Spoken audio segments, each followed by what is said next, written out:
você tem não é teu. Tudo que eu tenho não é meu. Tudo é dele. O teu trabalho é dele. O teu estudo é dele.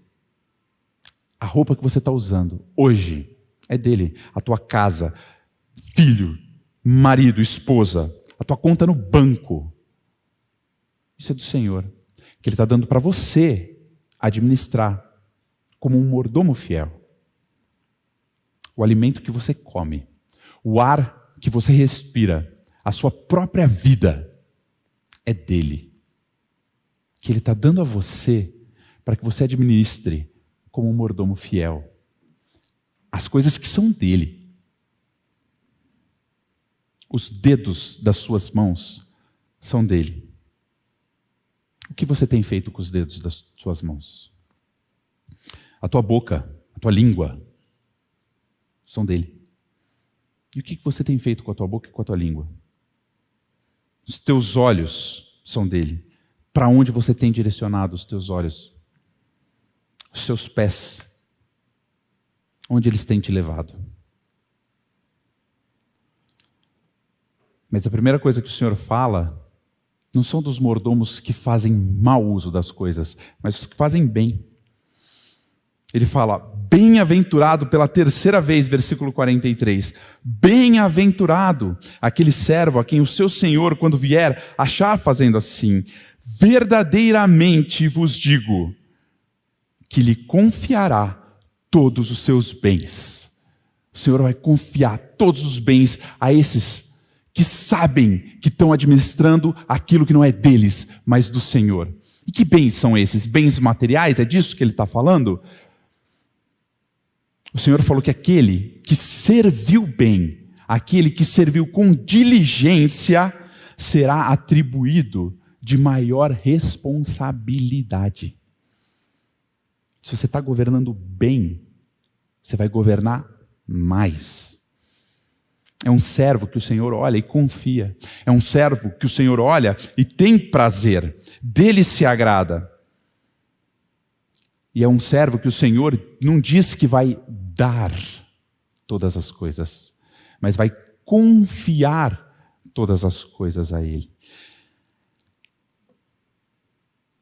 E o que o Senhor tem de mais precioso, meus irmãos, não são os bens materiais.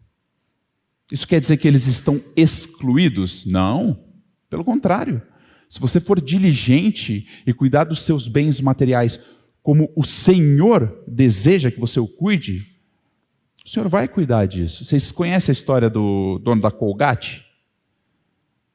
Vocês sabem por que a pasta Colgate chama Colgate? São os 3 livros preferidos do dono. Colossenses, Gálatas e Tessalonicenses, Colgate. Ele começou e ele dava 10% do que ele ganhava. Só que começou a ganhar mais, ele não precisava de tudo aquilo. Começou a dar 20, 30, 40. E o negócio foi crescendo, no final da vida dele ele ficava com 2% de tudo que faturava. E eu pergunto, era pouco? 2% da Colgate? Se o Senhor deu algo para você cuidar, e você cuidar do jeito que o Senhor quer que você cuide, aquilo vai prosperar e o Senhor vai confiar mais a você. Agora, se você está pensando, acho que eu vou começar a doar mais, porque daí o Senhor vai me dar mais dinheiro, isso significa que vocês não entenderam nada das 2 últimas pregações. Não é esse o ponto. O ponto é que o Senhor vai confiar mais coisa àqueles servos que são fiéis a Ele. Mas existem os outros, versículo 45. E aí o Senhor começa a falar dos infiéis, dos ímpios. E Ele separa em 2 categorias. Os internos e os externos. Aquele servo que disser consigo mesmo, meu Senhor tarda em vir, e passar a espancar os criados e as criadas, a comer, a beber e a embriagar-se. Ele fala assim, meu Senhor está demorando tanto. Dá tempo de eu fazer o que eu quiser. Pensa, se eu bater nesse aqui, é capaz dele sarar antes do meu Senhor chegar. Ele não prometeu 2000 anos atrás? E aí? Cadê? Olha o tanto de coisa nesse mundo. Olha tudo que tem para eu aproveitar. Olha o tanto de prazer que tem para mim. Olha tudo que o Senhor deixou para eu aproveitar. A gente pode pegar os prazeres do mundo, meus irmãos, e pervertê-los. Porque prazeres do mundo, se for o Senhor que deu, são prazeres que são para a honra e glória dele. E glória a Deus por isso.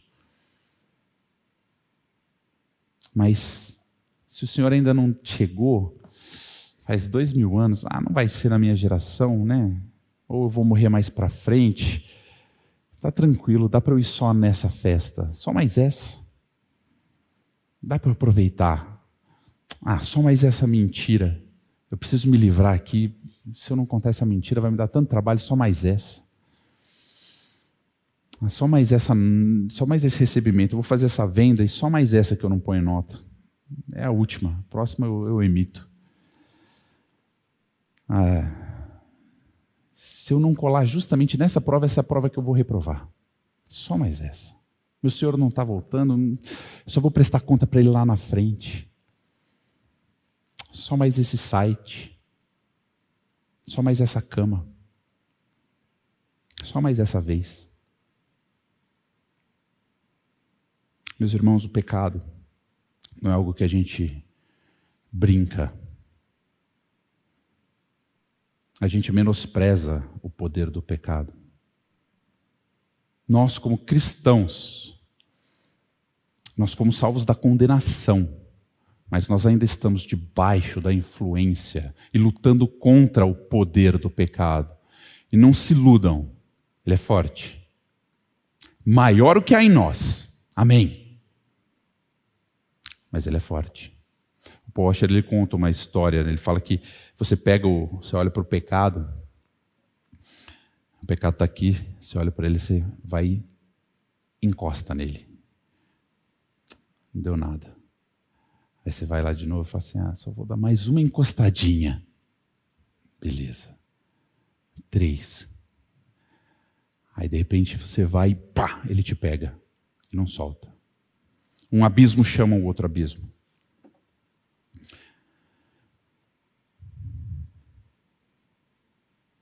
Meus irmãos, esse servo é um que pega tudo que o Senhor deu a ele e perverte. E não usa só para sua própria desgraça, mas para ofender o próprio Deus que deu tudo isso a ele. São coisas do Senhor. Aí você pode falar assim, mas Bruno, esse tipo de pecado eu não cometo. Isso é tudo sórdido, eu estou muito acima disso. Mas como que é você no seu trabalho? Como que é você na tua faculdade? O que você tem feito com essas coisas que o Senhor te deu? Porque quem separou o seu trabalho do sagrado? Não, o trabalho é secular, a faculdade é secular, na igreja isso é sagrado. Quem fez essa distinção? A Bíblia? Não. Eu e você, a gente faz essa distinção. A palavra não faz. Se você tem o talento dado pelo Senhor para ser um advogado, para quem você tem sido um advogado? Para o Senhor? Para o diabo? Para quem que nós somos porteiros, médicos, estudantes, entregadores, vendedores, engenheiros? Para quem que nós somos filhos, pais, irmãos? Para quem? Para quem os pastores pastoreiam a igreja? Para quem que você é um irmão aqui nessa igreja? Verdadeiramente para o Senhor? Ou faz mais o papel do diabo? Porque o Senhor falou que existem os de dentro. Porque é um servo que está judiando dos outros servos. Ele falou, vou beber, vou me embriagar, beleza, isso lá fora. Mas os de dentro que estão espancando os de dentro. Tito 1, 10 e 11.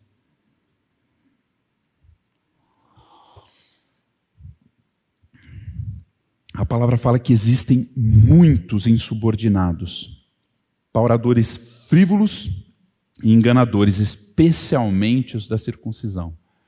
Os que eram de dentro. A gente sabe da questão do judaizante, eu sei disso. Mas o fato é, não era o gentil que estava destruindo de dentro. Eram os judeus. E é preciso fazê-los calar, porque eles andam pervertendo casas inteiras, pequenas comunidades, igrejas, ensinando o que não devem por torpe ganância. E aí você pode falar assim, mas ganância é por dinheiro. Eu não estou servindo na igreja por dinheiro. Tá, verdade, tá bom, pode ser que você não esteja servindo por dinheiro, mas você está servindo pelo quê? Você tem ganância do quê? De poder, de influência, de reconhecimento. Como é bom um elogio. A gente pode achar que está servindo a Deus e até usar esse serviço que nós fazemos como desculpa. Mas se a gente examinar o nosso próprio coração, a gente pode chegar ao ponto de enxergar e ver que nós estamos servindo a nós mesmos. E se eu faço isso dentro da igreja, eu estou servindo a mim mesmo, o que eu estou fazendo é espancando o irmão, como a palavra diz. Em 2 Pedro 2, de 1 a 3, o apóstolo ele faz advertência contra os falsos mestres. E como surgem. E aí não precisa ser aqui, no púlpito, não. Os que estão no púlpito precisam ser examinados mais de perto, sim, com certeza. Mas você conversa com o seu irmão sobre a palavra o tempo inteiro. Você é um mestre com o teu irmão o tempo inteiro. E olha o que a palavra fala, 2 Pedro 2, 1 a 3. Assim como no meio do povo,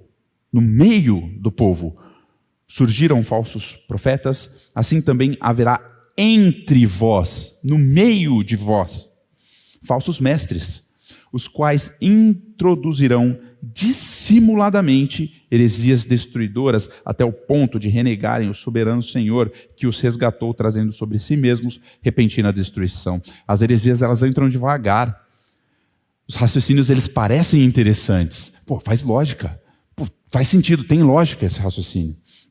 Mas no fundo, a implicação final dele é negar o que Cristo fez. É negar a Cristo, Ele mesmo. E muitos seguirão as suas práticas libertinas. E por causa deles será infamado o caminho da verdade. Você vê que esses que surgem com falsas doutrinas, uma das características mais evidentes que Pedro escolheu colocar aqui é que a vida deles é libertina. Curioso, né? É uma das formas de você examinar os falsos mestres, os que estão aqui, com certeza, principalmente. Mas o seu irmão também, aquele com quem você tem conversado. E aqui eu não estou falando de perfeição. Eu não estou falando do irmão que está lutando contra um pecado. Contra esse, a palavra de Deus ela é muito misericordiosa. A gente deve ser também. A gente, como caráter de Deus, uma das coisas, estar vigilante, é cuidar do teu irmão que está lutando contra o pecado verdadeiramente, se arrependendo e com um problema. Isso é uma coisa. Outra coisa é aquele que vem dissimuladamente e vive na prática. E a palavra daí fala que eles são movidos por avareza, que farão comércio de vós com palavras fictícias. Para eles o juízo lavrado a longo tempo não tarda, e a sua destruição não dorme. Você vê que fala que é avarento? É avarento. Mas qual que é a moeda de troca?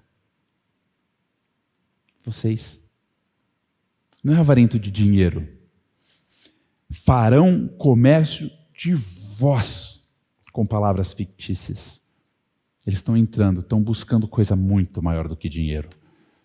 Eles estão buscando a alma de cada um aqui. A palavra fala que o inimigo ele não dorme, que ele é diligente.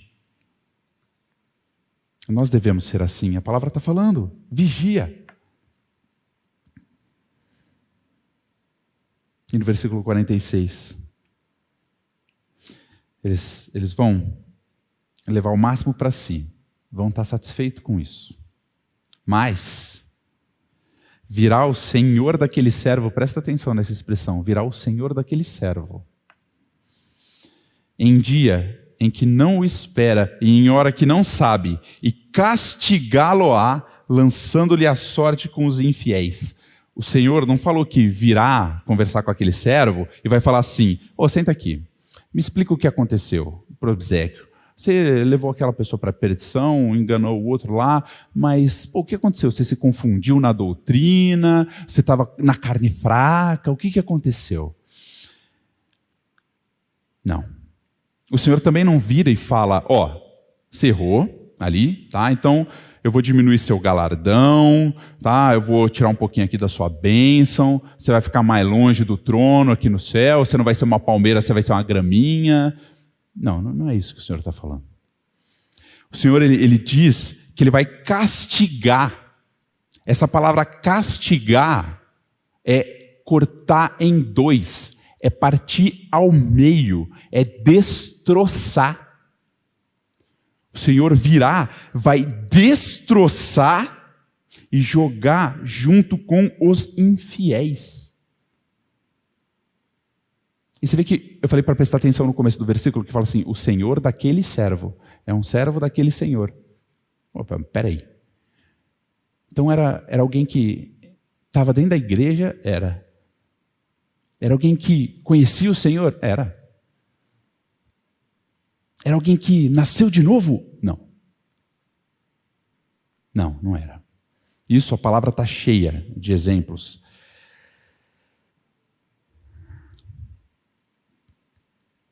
Nós temos versículos e mais versículos, que pelo tempo eu não vou ver, que eu já gosto de demorar nas pregações, que eu vou dar uma puladinha.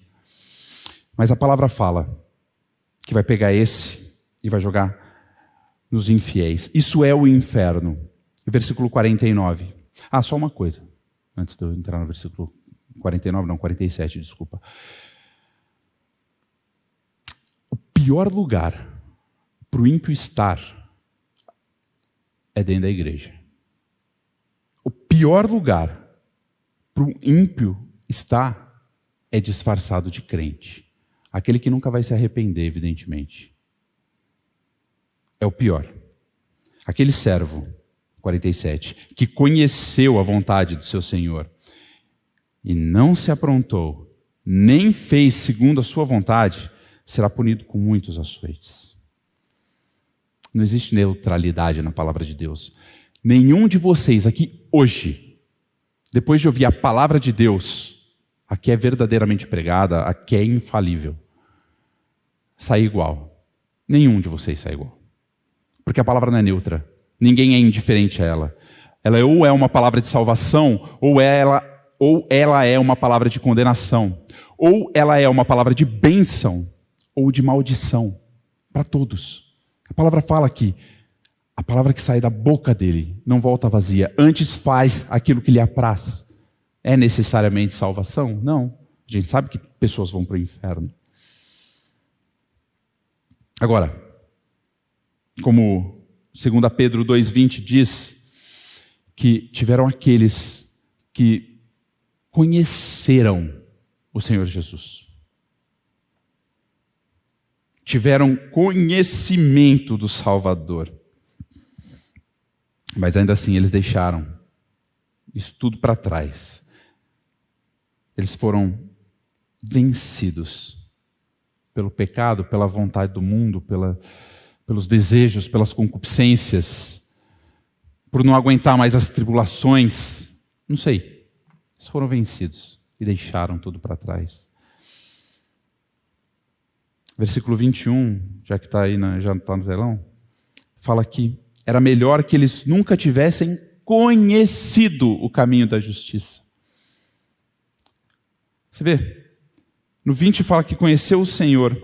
No 21 fala que conheceu o caminho da justiça. E que após conhecê-lo, voltaram para trás e se afastaram, se apartaram do santo mandamento que foi dado. Não é alguém ignorante. A palavra não está falando de alguém que perdeu a salvação. Vai ficar gravado. Vocês pegam a lista depois. Jeremias 32:40, João 5:24, João 6:39-40, Filipenses 1:6 e mais outros versículos que falam que quem é salvo uma vez é para sempre salvo. Isso é obra do Senhor. E Ele não vai voltar atrás na obra dele. Ele não é um Deus que se arrepende. Ele não é um Deus que fez um plano pela metade e chegou no meio e falou assim: rapaz, mas o Bruno aprontou demais. Eu achei que ele ia estar melhor numa hora dessa. Ah, não, agora ele cruzou uma linha que eu não consigo mais alcançar ele. Não. Não. Aquele que começou a obra, ele completa. Isso é responsabilidade dele. Agora a gente tem que entender que quem faz separação de material para espiritual, isso são os gnósticos, isso é gnosticismo. Meu irmão, é possível sim você conhecer o Senhor sem que você seja salvo. De que forma? Por meio da igreja, por meio da pregação da palavra. É possível sim você saber quem é o Salvador e ainda assim não crer nele para a sua salvação. É possível você experimentar dons do Espírito Santo por meio da igreja e ainda assim você não ser salvo. Porque dons espirituais não é algo que desce do céu, como em Atos 2, só língua de fogo, como de fogo. Não, não é isso. A palavra fala que o profeta, hoje em dia, é aquele que fala palavras de encorajamento para o teu irmão. É o que fala da palavra para o teu irmão. Você é um profeta. Você está provando dons do Espírito por meio da igreja. E tem dois tipos de gente na igreja, dos ímpios. Tem aqueles que a gente sabe quem são, com o tempo. Tem aqueles que a gente nunca vai descobrir, até que o Senhor venha. Tem aqueles que, na primeira vigília, eles pareceram estar bem, eles ainda estavam servindo ali. Mas quando chega a segunda e a terceira, não mais. Tem aqueles que o Senhor chegou logo na segunda vigília, e a gente nem viu que eles tinham parado de servir, mas o Senhor viu. E o Senhor aí sim, Ele separa o joio do trigo. E o Senhor fala que para aqueles que conheceram e que ouviram falar, para esses, o castigo é muito mais severo. Por isso que eu falei, não tem lugar pior para um ímpio que não se arrepende do que no meio da igreja fingindo que é crente. O Senhor vai cobrar. Versículo 48. Aquele, porém, que é o outro, é aquele que não sabe, não é aquele que é dissimulado, não é aquele que conheceu o Senhor, não é aquele que provou os dons do Espírito, não. Aquele que não soube a vontade do seu Senhor, a gente pensa, esse está tranquilo, né? E fez coisas dignas de reprovação. Mas ele não sabia. Levará poucos açoites, mas levará. Aquele a quem muito foi dado, muito será exigido. Aquele a quem muito se confia, muito mais lhe pedirão. O Senhor faz essa distinção dos dois ímpios. Mas não se enganem, aquele que não conhecia, a palavra não fala que ele é salvo, fala que receberá menos açoites. Mas os açoites, ainda assim, é uma separação eterna do Senhor, ainda assim é o inferno. Ainda assim é horrível. Tem gente que acha que no mundo existem dois salvadores. Tem gente dentro da igreja que acha que no mundo existem dois salvadores. Um é Jesus e o outro é a ignorância. Tem gente que acha que a ignorância salva. Recentemente, começou uma pregação e o tema não agradou uma das pessoas que estava aqui. Aí essa pessoa levantou e falou assim: isso eu não vou ouvir não, eu vou embora. E saiu. Essa pessoa se agarrou à ignorância. Ela falou assim: se eu ouvir esse tema eu vou estar indesculpado. Então é melhor eu não ouvir, para eu não prestar conta disso depois. Esse caso, claramente a pessoa vai prestar conta por isso. Porque ela sabe. Ela só fugiu do confronto. Ela sabe, não é uma pessoa ignorante. Mas existem aquelas que acham que vai chegar diante do Senhor e vai falar assim: não, eu não sabia, então você não pode me culpar disso. Mas não é o que a palavra fala. A palavra fala que aquele que não sabe também vai sofrer. Sabe por que as pessoas se agarram à ignorância como seu salvador? Porque o Senhor Jesus Cristo, Ele morreu numa cruz para que você não ficasse como você era. Ele morreu numa cruz para que você olhasse o seu passado e tivesse nojo, para que você tivesse uma nova vida e andasse como um servo vigilante. As pessoas que creem na ignorância como a salvação são pessoas que não querem mudar a vida. Porque se eu não sei, eu não preciso mudar. Aí eu chego lá na frente e eu me agarro a esse Salvador e estou salvo. É por isso que o Senhor fala que não tem desculpa. Porque você escolhe o caminho que você vai trilhar. Você escolhe. Você escolhe se permanecer ignorante, como o exemplo que eu dei agora há pouco. Salvação, meus irmãos, salvação implica em nova vida, em vida de serviço, submissão ao Senhor, santificação. E não tem ímpio que queira isso. Mas o fato é, só há um Salvador, só há um mediador. E o nome dele não é ignorância. O nome dele é sabedoria. É o nosso Senhor e Salvador, Jesus Cristo. A isto respondeu Jesus: eu sou o caminho, a verdade e a vida. Ninguém vem ao Pai, senão por mim. Para concluir, meus irmãos, o que é estar pronto para a vinda de Cristo? É você olhar o noticiário de Israel. É você olhar quantos terremotos teve nos últimos anos e quanto isso tem aumentado. É você buscar o número de assassinatos, o número de roubos. É você ficar buscando os sinais da vida do Senhor. Isso é estar pronto para a vida do Senhor, sim? Estar prontos para a vinda do Senhor é viver piedosamente em Cristo. É ser um servo vigilante. É não ter o dinheiro como seu Senhor, mas a Cristo. É você não se importar com o que você vai comer, beber e vestir. É você buscar em primeiro lugar o reino de Deus e a sua justiça. É você, literalmente, doar sua vida em ação pelos teus irmãos. Não porque isso vai te dar a salvação, mas porque você foi salvo e há em você um Espírito que te capacita a isso. Da mesma forma, os líderes devem administrar o rebanho segundo a vontade do Senhor. Você administre os seus irmãos segundo a vontade do Senhor. Porque a quem muito é dado, muito é cobrado. E aí, a gente estava conversando essa semana com o pessoal lá da igreja do Jonas, estava conversando com o Jeff. E ele falando, a gente estava falando sobre presbitério, e ele falou assim, presbítero, meus irmãos, não é aquele cara que você põe lá e vê se ele vai ser um bom presbítero. Presbítero é um cara que você olha na igreja e você fala assim, rapaz, esse cara é presbítero. Só falta a gente reconhecê-lo como tal. Se você é um membro dessa igreja, assuma a sua responsabilidade como tal. E o Senhor confiará mais coisas a você.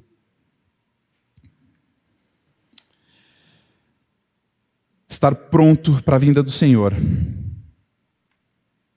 não é como aqueles que falaram, está demorando muito, deixa eu aproveitar um pouco dessa vida e quando chegar lá na frente, aí eu vejo o que eu faço. Ou, eu nem sabia que o Senhor ia voltar mesmo. Não. Estar pronto é basicamente ter um relacionamento com o nosso Senhor. E sinceramente, se a vida eterna é que conheçamos a Ele e ao seu Filho a quem Ele enviou, não tem nada mais agradável a nós do que termos esse relacionamento com Ele. Vamos ler mais uma vez esses muitos versículos para que a palavra do Senhor fique guardada em nossos corações. Lucas, capítulo 12, versículo 35 até o 48. Cingido esteja o vosso corpo, e acesas as vossas candeias. Sede vós, semelhantes a homens que esperam pelo seu Senhor, ao voltar ele das festas de casamento, para que, Quando vier e bater à porta, logo lhe abram. Bem-aventurados aqueles servos a quem o Senhor, quando vier, os encontre vigilantes. Em verdade vos afirmo que ele há de cingir-se e dar-lhes lugar à mesa, e, aproximando-se, os servirá. Quer ele venha na segunda vigília, quer na terceira, bem-aventurados serão eles, se assim os achar. Sabei, porém, isto: se o pai de família soubesse a que hora havia de vir o ladrão, vigiaria e não deixaria arrombar a sua casa. Ficai também vós apercebidos, porque a hora em que não cuidais, o Filho do Homem virá. Então Pedro perguntou: Senhor, proferes essas palavras para nós ou também para todos? Disse o Senhor: quem é, pois, o mordomo fiel e prudente, a quem o Senhor confiará os seus conservos para dar-lhes o sustento a seu tempo? Bem-aventurado aquele servo a quem o seu Senhor, quando vier, achar fazendo assim. Verdadeiramente vos digo que lhe confiará todos os seus bens. Mas, se aquele servo disser consigo mesmo: meu senhor tarde em vir, e passar a espancar os criados e as criadas, a comer, a beber e a embriagar-se, virá o senhor daquele servo em dia que não o espera e em hora que não sabe. Castigá-lo-á, lançando-lhe a sorte com os infiéis. Aquele servo, porém, que conheceu a vontade de seu senhor e não se aprontou, nem fez segundo a sua vontade, será punido com muitos açoites. Aquele, porém, que não souber a vontade de seu senhor, que não soube a vontade do seu senhor e fez coisas dignas de reprovação, levará poucos açoites. Mas aquele a quem muito foi dado, muito lhe será exigido. Aquele a quem muito se confia, muito mais lhe pedirão. Pai, que o Senhor e o Teu Espírito nos guie e nos ajude, porque nós temos um privilégio diante de nós, que é a exposição clara das Tuas palavras, tal como são. A gente tem acesso à Tua palavra tal como é. Pai, nós provamos o dom do Teu Espírito. Senhor, nós temos o Teu Espírito dentro de nós. Meu Pai, não permita que nós sejamos negligentes. Não permita que nós façamos pouco caso de tudo que o Senhor pôs na nossa mão. Meu Deus, faz da Tua igreja servos vigilantes, que cuidam uns dos outros, que amam, que promovem a paz, que defendem a Tua palavra quando necessário, que cuidam das ovelhas e expulsam os lobos. Pai, sustenta para honra e glória do Teu nome. Começa o trabalho que o Senhor, termina o trabalho que o Senhor começou. Guarda e edifica a Tua igreja e, por misericórdia e por amor do Teu santo nome, usa a gente como instrumentos para isso, meu Pai. Em nome de Jesus. Amém.